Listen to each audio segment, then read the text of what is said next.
Assalamu alaikum wa rahmatullahi wa barakatuh. Ahlan wa sahlan wa marhaban bikum and welcome back to the program. Right now, we are going to turn our attention towards the Clover strike.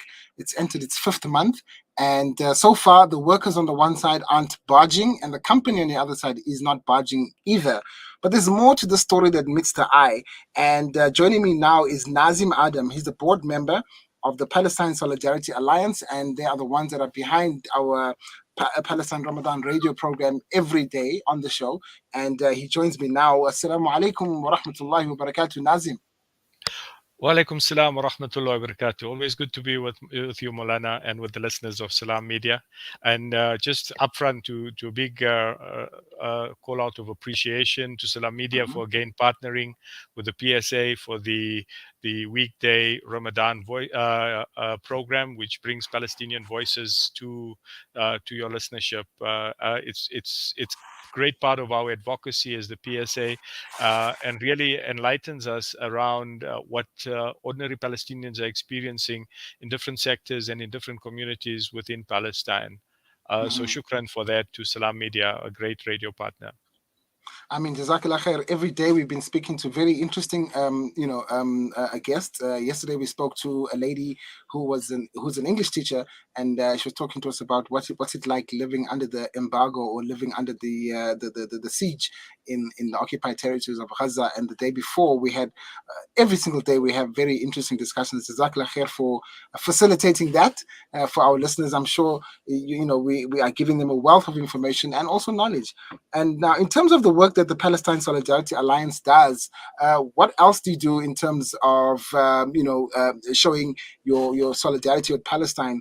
In terms of boycotting and disinvestment, etc. So, alhamdulillah, the PSA is into its second decade as an organized South African solidarity movement. We do a lot of advocacy work around Palestine, a lot of education, lobbying as well, and BDS is a main part of Palestinian struggle. Interestingly, I was just reading today an article around the first Intifada and how during that first Intifada, artists boycotted stores which sold artistic material, paints and brushes and so forth, because there was a call for them not to support the Israeli economy. And that from that boycott emerged a new kind of Palestinian artistry, which uses natural products from the ground, including simple things like mud and stone and so forth to develop their artistic work. So boycotts is a very important and strong tool and one part of our work. We also know that from the early days of the resistance, the ulama within Al-Aqsa, within Baitul Maqdis, Al-Quds, called for Palestinians not to sell their land, that it would be, in fact, some of them even went to the point to say to sell your land to Zionists is against Islamic principles and values. So the boycotts is part of a ongoing struggle. It is also part of our own struggle here in South Africa against apartheid, and an important part or pillar of our struggle was the isolation of apartheid South Africa. And this is what BDS aims to do. It actually models around the anti-apartheid movement and this strong lobby to isolate and expose Israel. And alhamdulillah, in the past few months, we saw Bait Salam, we saw Human Rights Watch, and now most recently, Amnesty publish damning reports around the racism and the apartheid nature of the Israeli state, which is even worse than apartheid. I mean, we next week, one of our guests is going to speak about the campaign to free Ahmed Hansara, who was 13 years old when he was knocked over by Israeli jeep, had settlers screaming for his death around him, lost his cousin who was 15 years old, and now 7 years later, he is still in detention without trial as a 20-year-old, and so these are the atrocities that we see on a daily basis. Besides the land theft, the house demolitions, and just the dire straits that Palestinians find themselves in economically as well. there is this huge threat that Al Quds will be ethnically cleansed of its Muslim heritage and Christian heritage as well, because the attack is on both Subhanallah. Muslim and Christian Palestinians, and therefore we have to up our game. And one of the ways is to promote boycotts, divestments, and sanctions, Mhm. and as the PSA, we are very closely aligned to the Clover workers at the moment. Our campaign started right at the beginning when Clover, when the Israeli company Melco put its intention to buy out Clover. We, together with the unions, put in an objection at the competitions tribunal, but our complaint Right. was not listened to, because they said they look at economic investment without Mhm. looking at the human rights record. So here you have Mm. a company that is closely tied in its investments with the Israeli state, with its politicians, funding many of those right-wing Likud politicians, buying out the South African brand, which then went through. And as we had warned, 2 years down the line, they started cutting jobs. So Mm. first thing that went was the Lichtenberg plant, which used to employ about 800 people, was the largest cheese factory in Africa, and it just got shut down. And already all Mhm. the plant has been closed, the equipment sold off, and so forth. And the company is saying that Mm. they're moving to their coastal areas. Our concern is that Milko, the owners now of Clover, are an Mm. international monopoly capitalist venture that will now try and dump cheap products from overseas into our market, and that obviously has an impact on our farmers. It has impact on us. It has as consumers. So we therefore are standing very strongly with the workers. As over Mhm. 500 of them that are still on strike. It's 5 months already, Molana Lukman. We are making a strong appeal as PSA for anyone who has funds to Mm. Mm. donate towards the strike fund. They can donate to the PSA, just mark it strike fund, and we'll hand it over to give these workers something. The Clover workers were told on the eve of Christmas last year that they're not getting their bonuses. um, and yet the CEO earns about 4.5 million rand a year.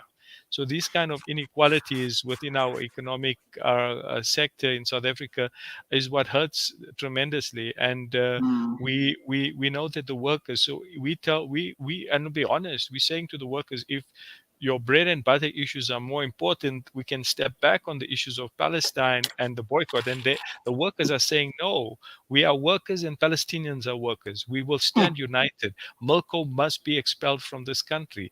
They are here to siphon our country and our wealth, and we want Clover back. And we're now sitting Mm. with a situation where there's still 20% cut on the wages, and mass retrenchments are still happening. The Mm. company is not willing to negotiate further. So we've reached a breaking point, and we're hoping now to hear from the arbitrators in the CCMA on a way forward. But you can Mm. imagine not earning for 5 months. It's a long time, It's a very Morana. long time. Nazim, you mentioned Lichtenberg, and the story that we were fed in the media was that, because of the lack of service delivery, because of the breakdown of the municipal services in Lichtenberg, that Clover was going to be moving to the coast.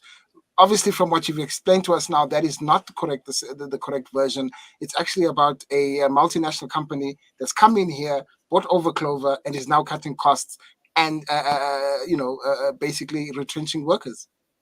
100%. This is basically what they do. And you'll see these kind of venture monopoly capitalists across the globe do the similar thing.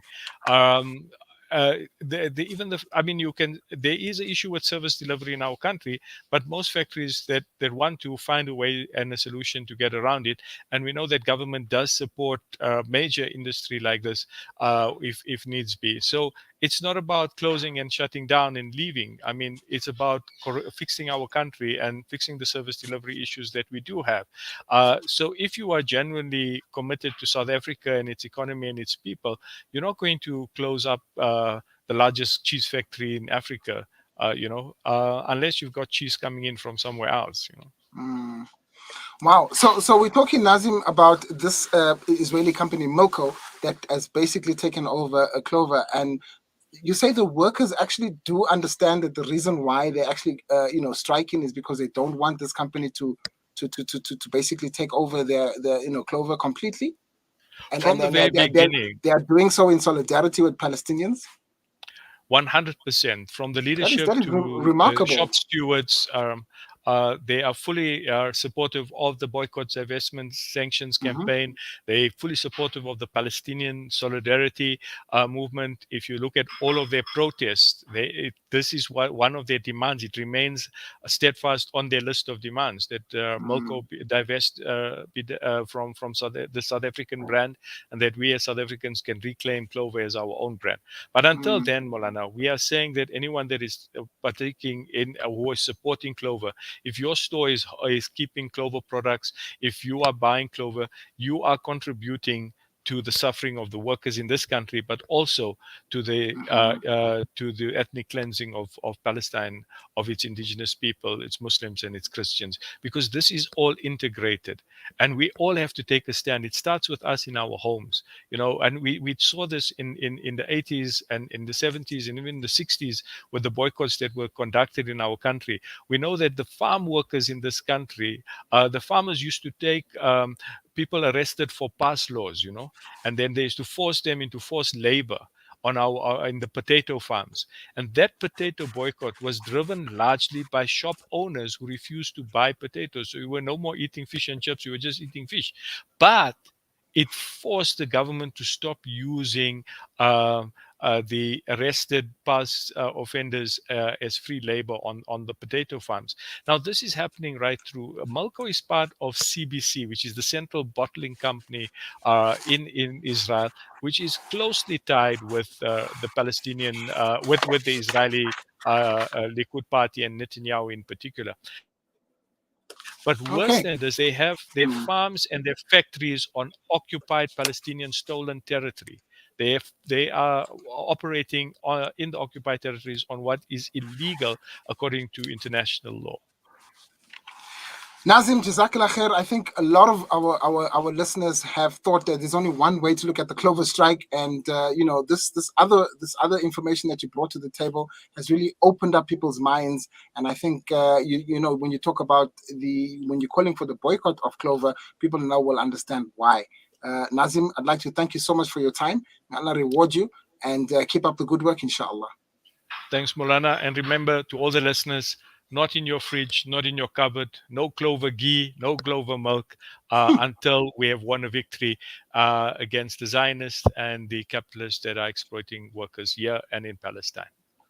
Assalamu alaikum wa rahmatullahi wa barakatuh. Wa alaikum salam wa rahmatullahi wa barakatuh.